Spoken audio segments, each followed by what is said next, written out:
Hey, it's Carrie Flatley here for this week's Friday Fire at Remax Real Estate Lethbridge and Carrie Flatley Associates. Should you care about permits as a homeowner and when you go to sell your property? And the answer is, more than ever, yes, yes, and yes, you should. So I'm going to try my best to keep this brief and not too technical, but I need to explain to homeowners why permits matter. So first of all, they matter because it's a way of making sure people are building things to code and in compliance with municipal bylaws. Things are safe and done the way they're supposed to be done. That's sort of common sense. It's not just a revenue grab for the city, although there might be a few things that are debatable there.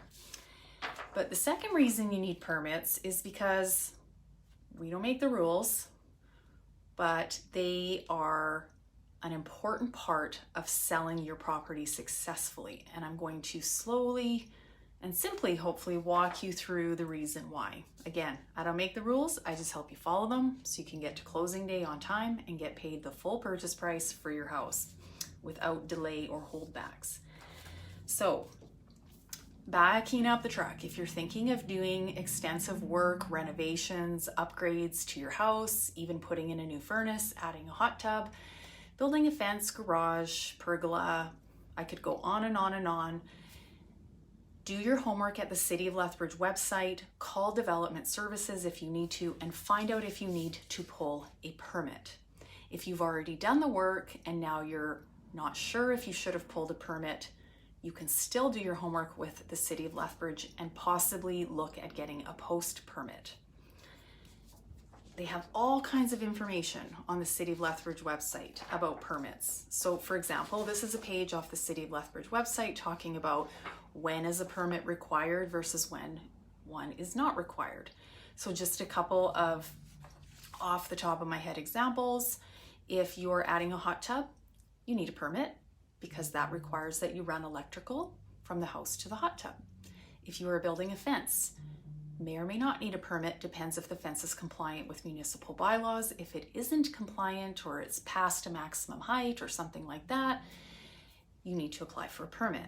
Garage, permit. New building, permit. A large shed, maybe a permit. It just depends, but why not find out ahead of time? You know, kind of the whole measure twice, cut once, right? A deck that is under 2 feet high, probably not a permit because it's considered landscaping. If it's 2 feet high or more, then you do need a permit. If it's a cover deck, you need a permit. So you can see how this kind of goes on and on and on. It's in the hundreds of dollars to get a permit, not thousands. Getting a post permit after the work is done can cost you more, both in terms of the application process and if you need to fix the work that was done because it wasn't to code or not compliant with municipal bylaws. So when we go to sell your house, it says right in the listing agreement, section 14, property information notices and permits. This section talks about disclosure laws in the province of Alberta and when you as the homeowner are required to make a disclosure. One of those requirements is regarding permits. If you know of a lack of permits on your property for development on the property, then you need to disclose that.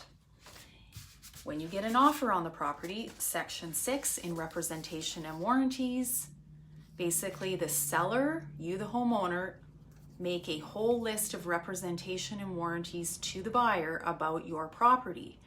Within those representations and warranties, again, I didn't write this contract. This is our standard form contract that's been vetted by lawyers. I have to add that. Within those representations and warranties, you are required to disclose a known lack of permits. If you don't disclose that a permit was missing for, say, a deck that you build, or a furnace replacement, or what have you, then you could get in big trouble during or upon closing or after closing. The buyer has a right to know this. So think about all of that if you're going to sell your house. and what you might need to disclose or any extra homework you may need to do in regard to permits. I've seen buyers come close to crashing deals over permits that, would have cost a couple $100 with the city to get, but the homeowner didn't bother. Red flags go up, the buyer starts to worry. May or may not be a serious problem. It could just be needed to get a permit for some electrical outlets in a new bedroom you added to the basement. But every buyer is different, and every buyer has a different tolerance for risk. So think about permitting when you're going to sell your house. The key thing to know is if there are missing permits, you're aware of missing permits, you must disclose that when you list the property and when you get an offer in writing. If you have any questions at all about the permitting situation when selling your house, you can call or text me at 382-7335 or visit us at carrieflatla.com. In the meantime, have a terrific weekend, and we'll see you for next Friday Fire. Take care.